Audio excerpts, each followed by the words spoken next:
Hello everyone. पिछली class में हमने एक्सरसाइज 1.4 के सारे बेसिक्स को बताया है। आज हम एक्सरसाइज 1.4 के सारे क्वेश्चन को सोल्व करेंगे। तो जो बच्चे एक्सरसाइज 1.4 के बेसिक्स को नहीं देखा है वो उसको टेंशन लेने की ज़रूरत नहीं है। इससे यहाँ पर हम सभी चीज़ को स्टेप बाय स्टेप समझाऊँगा। तो क्वेश्चन फर्स्ट है, find the union of each of the following pair of sets. Question first में हमें यह कह रहा है कि हमें पेयर ऑफ सेट्स दिया हुआ है सभी में और सभी का हमें यूनियन करना है। तो यूनियन क्या होता है हम बेसिक्स में बताए थे। यूनियन ही होता है कि अगर दो सेट होगा, जैसे मान लो कोई सेट ए है और ये जो है 1 2 3 है, और कोई दूसरा सेट है बी, इसमें जो है 2 3 और 4 है। तो इस दोनों सेट का अगर हमें यूनियन करने के लिए बोलेगा तो यूनियन जो होता है ए यूनियन बी, ऐसे लिखते हैं A union B. A union B जो होता है ए के सारे एलिमेंट होता है और बी के सारे एलिमेंट होता है। ए के सारे एलिमेंट क्या क्या है 1 2 3, और बी के सारे एलिमेंट होता है। बी के सारे एलिमेंट क्या क्या है 2 3 4। तो 2 3 पहले मैं लिख चुका हूँ, तो 2 3 को है मैं नहीं लिखूँगा। क्यों? क्योंकि रिपीटेड एलिमेंट को नहीं लिखते हैं सेट में। क्या होगा फिर 4 हो जाएगा सिर्फ। तो ये जो हो जाएगा ए यूनियन बी इस प्रकार का होगा। तो इसी प्रकार से है फर्स्ट पार्ट में कि x दिया है वह है 1 3 5 और y दिया है 1 2 3। इसे हमें यूनियन करना है। तो क्या लिखेंगे x union y। x union y जो होगा x के सारे एलिमेंट और y के सारे एलिमेंट। x के सारे एलिमेंट क्या क्या है 1 3 5, और y के सारे एलिमेंट, y के सारे एलिमेंट क्या क्या है 1 2 3 है। और 1 और 3 मैं पहले लिख चुका हूँ, तो 1 3 नहीं लिखूँगा, सिर्फ क्या होगा 2 होगा। अब ये जो है x यूनियन y हो गया। अब अगर यहाँ देखो नंबर क्या है सही रूप से अरेंज नहीं है, तो सही रूप से इसको हम अरेंज कर लेंगे। अरेंज क्या होगा 1 फिर 2 आएगा फिर 3 और 5। क्वेश्चन यहाँ भी सही है, कोई यहाँ पर काटेगा नहीं, लेकिन इसको हम सही रूप से क्या किए अरेंज कर दी। ये भी सही है और ये भी सही है। अब सेकेंड पार्ट है, क्या लिखा है ए जो दिया है ए ई आई ओ यू दिया है और बी जो है ए बी सी है, इसका यूनियन करना है। तो यूनियन क्या होता है ए के सारे एलिमेंट और बी के सारे एलिमेंट। ए के सारे एलिमेंट क्या क्या है ए ई आई ओ यू, तो ए ई आई ओ लिख दो ए ई आई ओ यू, और बी के सारे एलिमेंट, बी के सारे एलिमेंट क्या क्या है ए बी सी है। तो ए मैं पहले लिख चुका हूँ, तो रिपीटेड एलिमेंट को हम नहीं लिखते हैं सेट में, सिर्फ बी सी होगा, बी और सी होगा। अब देखो यहाँ पर जितने भी अल्फ़ाबेटिक नंबर है सही रूप से अरेंज नहीं है।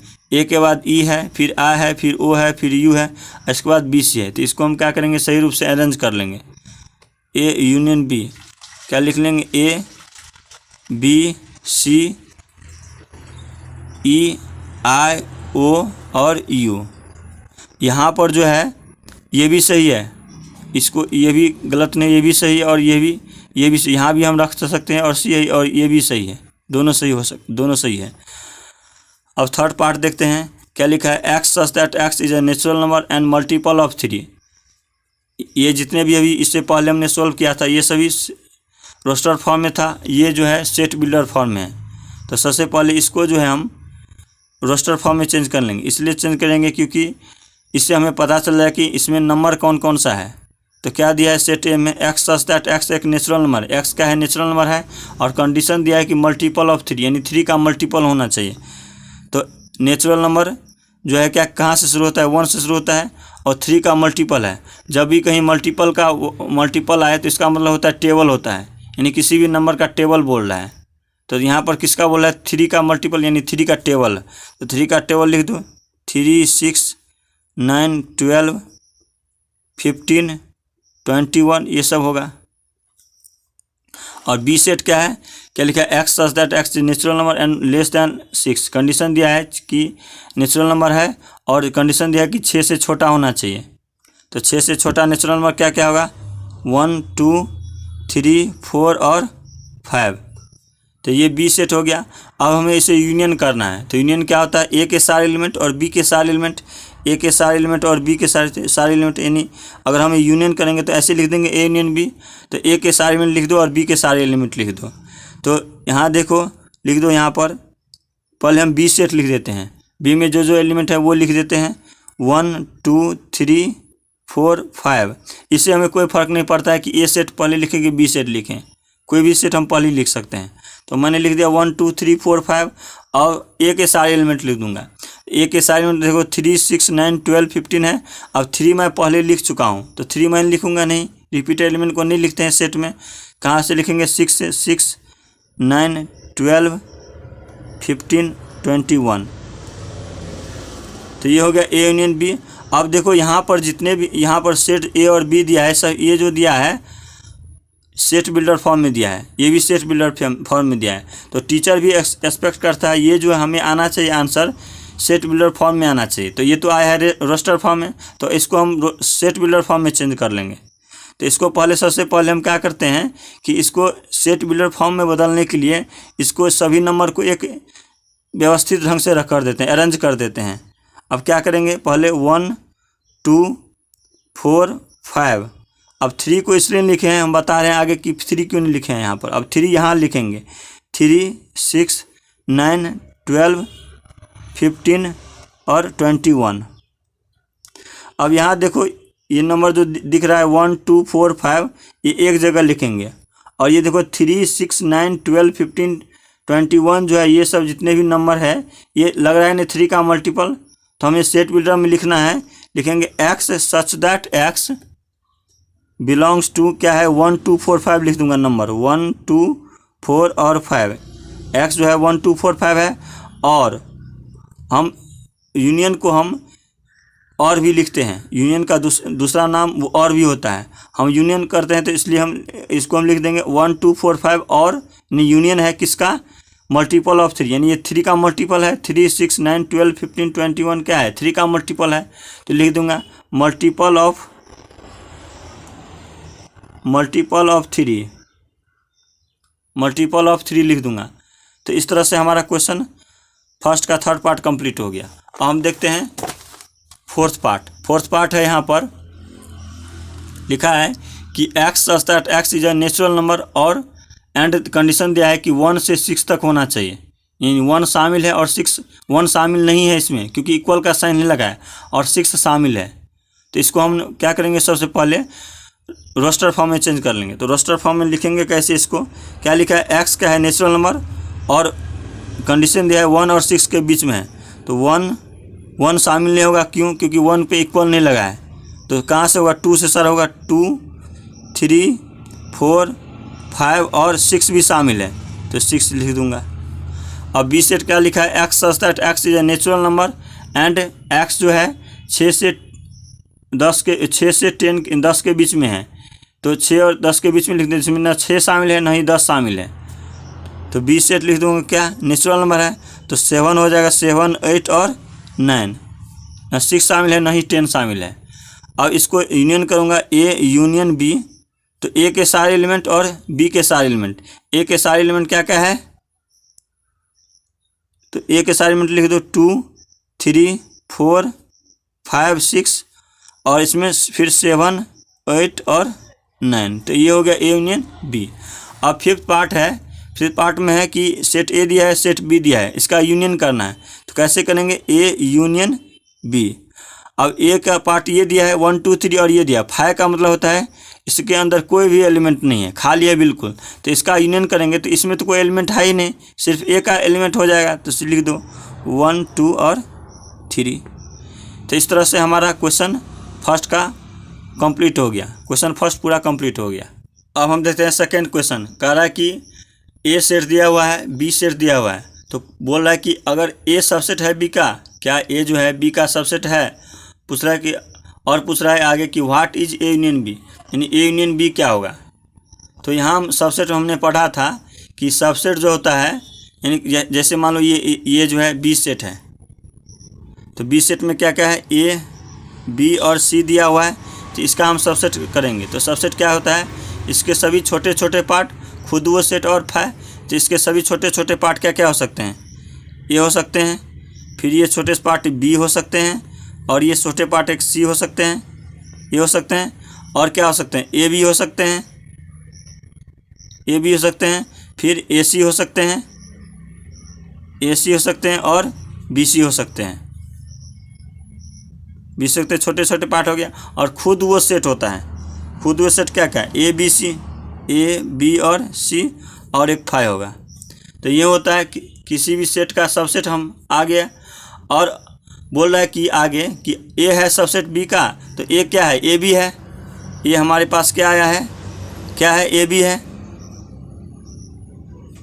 अब देखो यहाँ ए बी जो है, अब इसमें जो है ए बी है, इसमें ए बी है, यानी ये जो जितने भी हम निकाल रहे हैं ये जो है इस सेट का सबसेट है, और यही है ए बी। तो इसका मतलब क्या हुआ, ए जो हुआ सबसेट बी का, इसलिए लिखेंगे ए जो है सबसेट होगा बी का, तो लिखना है यस, यस है ए सबसेट बी का। और आगे पूछ रहा है what is A union B, A union B क्या होगा। तो ए यूनियन बी क्या होगा, ए यूनियन बी क्या होता है, ए के सारे एलिमेंट होता है और बी के सारे एलिमेंट होता है। ए के सारे एलिमेंट क्या क्या है, ए बी है, तो ए बी लिख देंगे। और सी में क्या, और बी के सारे एलिमेंट, बी में सारे एलिमेंट क्या क्या है, ए बी सी है, तो ए बी मैं पहले लिख चुका हूँ, तो रिपीटेड एलिमेंट नहीं लिखते हैं, सिर्फ क्या होगा, सी होगा। तो इस तरह से ए यूनियन बी आ गया। तो इस तरह से हमारा क्वेश्चन सेकंड कंप्लीट हो गया। अब हम देखते हैं थर्ड क्वेश्चन क्या लिखा है कि if A and B are two sets such that A subset B है, then what is A union B. जिस तरह से हम क्वेश्चन सेकंड था, सेम क्वेश्चन वही है, क्वेश्चन थर्ड भी है। क्वेश्चन सेकंड में था कोई ए सेट दिया था, कोई बी सेट दिया था, उसका पूछ रहा था कि ए सबसेट है बी का, उस तरह से। और यहाँ पर हमने निकाला था कि ए है सबसेट बी का था। ठीक उसी तरह से यहाँ भी है कि ए और बी कोई सेट लो, वो इस प्रकार होना चाहिए कि ए जो है सबसेट होना चाहिए बी का। तो कोई जैसे मान लो कोई दूसरा सेट हमने मान लिया, कोई ए सेट हमने मान लिया 1 2 है, 1 2 है, और कोई दूसरा सेट मान लिया 1 2 3। तो बोल रहा है कि ये इस प्रकार मानना है कि ए सबसेट होना चाहिए बी का। अगर इसका हम सबसेट निकालेंगे तो एक पार्ट आएगा हमारा 1 2, तो इसका मतलब ये हुआ कि ए हो गया सबसेट बी का, ये तो हो गया सबसेट बी का। तो पूछ रहा है कि what is A union B, A union B क्या होगा। तो ए यूनियन बी क्या होगा, ए के सारे एलिमेंट और बी के सारे एलिमेंट। ए के सारे एलिमेंट क्या क्या है, 1 2 है, और बी के सारे एलिमेंट क्या है 1 2 3। तो 1 2 मैं नहीं लिखूंगा, क्यों, क्योंकि रिपीटेड एलिमेंट को सेट में नहीं लिखते हैं, तो सिर्फ क्या होगा 3 होगा। तो इस तरह से हमारा क्वेश्चन थर्ड भी कंप्लीट हो गया। अब हम देखते हैं क्वेश्चन 4। क्वेश्चन 4 में हमें 4 सेट दिया हुआ है, set A, set B, set C और सेट टी। और कुछ हमें क्वेश्चन पूछा हुआ है क्वेश्चन 4 में। पहला क्वेश्चन है कि ए यूनियन बी क्या होगा। तो ए यूनियन बी क्या होगा, ए के सारे एलिमेंट लिख देंगे, बी के सारे एलिमेंट लिख देंगे। ए के सारे एलिमेंट क्या क्या है, 1 2 3 4, और बी के सारे एलिमेंट लिख दो। ये क्या लिखा है 3 4 5 6। तो 3 4 मैं पहले लिख चुका हूँ सेट ए में, तो 3 4 मैं क्या है नहीं लिखूँगा, सिर्फ क्या होगा 5 6 होगा, तो 5 6 हो गया। तो इस तरह से ए यूनियन बी हो गया। और हम देखते हैं सेकंड पार्ट क्या लिखा है, ए यूनियन सी करो। तो ए के सारे एलिमेंट लिख देंगे और सी के सारे एलिमेंट लिख देंगे। ए के सारे एलिमेंट क्या क्या है 1 2 3 4, और सी के सारे एलिमेंट लिख दो। सी के सारे एलिमेंट क्या क्या है 5 6 7 8, तो 5 6 7 8 हो जाएगा। तो इस तरह से हमारा सेकंड पार्ट कंप्लीट हो गया। अब देखते हैं थर्ड पार्ट। थर्ड पार्ट है बी यूनियन सी करने के लिए। तो बी के सारे एलिमेंट लिख देंगे और सी के सारे एलिमेंट लिख देंगे। बी के सारे एलिमेंट क्या क्या हैं 3 4 5 6, और सी के सारे एलिमेंट क्या क्या हैं 5 6 7 8। तो 5 6 मैं नहीं लिखूंगा, क्योंकि रिपीटेड एलिमेंट क्या है नहीं लिखते हैं, तो सिर्फ क्या होगा 7 8 हो गया। अब देखते हैं फोर्थ पार्ट क्या लिखा है बी यूनियन डी। तो बी यूनियन डी क्या होगा, बी के सारे एलिमेंट और डी के सारे एलिमेंट। बी के सारे एलिमेंट क्या क्या है 3 4 5 6, और डी के सारे एलिमेंट क्या क्या है 7 8 9 10, 7 8 9 और 10। तो इस तरह से हमारा क्वेश्चन फोर्थ पार्ट भी कंप्लीट हो गया। अब हम देखते हैं फिफ्थ पार्ट है A union B union C. अब यहाँ पर इससे पहले हमें क्या था कि 2 सेट का हमें यूनियन करना था। अब यहाँ पर क्या है 2 सेट का सभी यूनियन करना था। अब यहाँ पर फिफ्थ पार्ट में 3 सेट का यूनियन करना है। तो जिस तरह से हम 2 सेट का यूनियन किए थे उसी तरह से 3 सेट का यूनियन होगा, यानी तीनों सेट का जो एलिमेंट होगा सभी को एक साथ लिख देंगे। तो ए के सारे एलिमेंट लिख देंगे, बी के सारे एलिमेंट लिख देंगे, सी के सारे एलिमेंट लिख देंगे। तो ए के सारे एलिमेंट क्या क्या है, ए के सारे एलिमेंट लिख दो 1 2 3 4, 1 2 3 4। बी के सारे एलिमेंट लिख दो 3 4 5 6। तो 3 4 को नहीं लिखूंगा क्योंकि रिपीटेड एलिमेंट को क्या है नहीं लिखते हैं सेट में, 3 4 को रिपीटेड एलिमेंट को नहीं लिखते हैं, सिर्फ क्या होगा 5 6 होगा, तो 5 6 लिख दो 5 6। और सी के सारे एलिमेंट क्या क्या है यहाँ पर 5 6 7 8। तो 5 6 में क्या है पहले लिख चुका हूँ, तो 5 6 नहीं लिखूंगा, सिर्फ क्या होगा 7 8, तो 7 8 लिख देंगे। हम देखते हैं सिक्स्थ पार्ट क्या है, A union B union D. जिस तरह से हमने यहाँ पर निकाला था A union B union C, तीनों सेट को हम के एलिमेंट को एक जगह किए थे, ठीक उसी तरह से A union B union D में तीनों सेट को हम के एलिमेंट को एक जगह कर देंगे। तो ए क्या सारे एलिमेंट लिख दो, ए के सारे एलिमेंट क्या क्या है 1 2 3 4, तो 1 2 3 4 लिख देंगे। और बी के सारे एलिमेंट क्या क्या है 3 4 5 6 यहाँ पर, तो 3 4 मैं पहले लिख चुका हूँ यहाँ पर, तो सिर्फ क्या होगा 5 6 होगा, 5 6 होगा, तो 5 6 लिख देंगे। और डी के सारे एलिमेंट क्या क्या है यहाँ पर 7 8 9 10, तो 7 8 9 10 लिख देंगे। रिपीटेड एलिमेंट को नहीं लिखना है कोई भी सेट में, अगर रिपीटेड एलिमेंट हो यानी एक बार पहले लिख चुका हूँ तो उस एलिमेंट को दोबारा नहीं लिखूंगा। अब क्या है सेवन्थ पार्ट क्या है, सेवन्थ पार्ट में कह रहा है कि B union C union D निकालने के लिए, तो बी के सारे एलिमेंट लिख दूंगा, सी के सारे एलिमेंट लिख दूंगा, डी के सारे एलिमेंट लिख दूंगा। तो बी के सारे एलिमेंट क्या क्या है 3 4 5 6 यहाँ पर, तो 3 4 5 6 लिख दो 3 4 5 6। और सी के सारे एलिमेंट लिख दो, सी के सारे एलिमेंट क्या क्या है यहाँ पर 5 6 7 8, तो 5 6 को मैं पहले लिख चुका हूँ नहीं लिखूंगा, सिर्फ क्या होगा 7 और 8। और डी के सारे एलिमेंट लिख दो, डी के सारे एलिमेंट क्या क्या है 7 8 9 10, तो 7 8 9 10 में 7 8 मैं लिख चुका हूँ पहले, अब 9 10 सिर्फ होगा। तो इस तरह से हमारा B union C union D आ गया। तो इस तरह से हमारा क्वेश्चन 4th कंप्लीट हो गया।